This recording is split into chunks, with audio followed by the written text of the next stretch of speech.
Hi hello welcome to my channel. Telangana రాష్ట్ర ప్రభుత్వం రైతు కూలీలకు అయితే గుడ్ న్యూస్ చెప్పింది.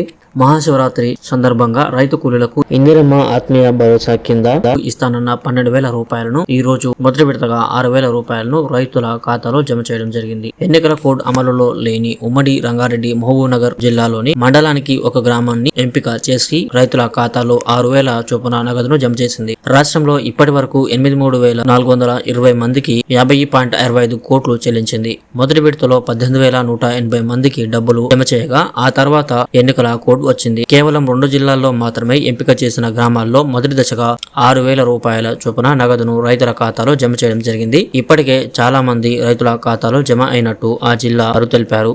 మిగతా జిల్లాల వారికి ఎన్నికలు కోడ్ ముగిసిన తర్వాత మాత్రమే పడతాయని చెప్తూ ఉన్నారు. ఇవైనా క్రమంగా రైతు కూలీలకు అందుతాయా లేదంటే మధ్యలోనే ఆగిపోతాయా అని రైతులు అయోమయంలో పడిపోయారు. ఇప్పటికే రైతు భరోసా నిధులు రైతుల ఖాతాలో 2 ఎకరాల వరకు మాత్రమే జమ చేయడం గమనార్హం. ఇలా ఎందుకు జరిగింది అని అంటే రాష్ట్ర ప్రభుత్వం మార్చి 31 వరకు రైతుల ఖాతాలో రైతు భరోసా నిధులను జమ చేస్తామని చెప్తూ వస్తోంది. ఇప్పటి వరకు రైతులకు కేవలం 2 ఎకరాల లోపు ఉన్న వారికి మాత్రమే రైతు భరోసా జమ చేయడం జరిగింది. ఇలా చేసుకుంటూ పోతే రాష్ట్ర ప్రభుత్వం 10 ఎకరాల లోపు ఉన్న వారికి ఎప్పటి వరకు పూర్తి చేస్తుందో అనేది చాలా మందిలో ఆందోళన కలిగిస్తూ ఉంది. జమ చేస్తుందా లేదా మధ్యలోనే ఆపివేస్తుందా అనేది వేచి చూడాల్సిందే. ఇప్పటికే చాలా మంది రైతులు ఆగ్రహం వ్యక్తం చేస్తూ ఉన్నారు. అయినా రైతులకు సమాధానం చెబుతూ మార్చి 31 వరకు కల్లా రైతులకు రైతు బంధు నిధులను ఖాతాలో జమ చేస్తామని ప్రభుత్వం చెప్తూ వస్తోంది.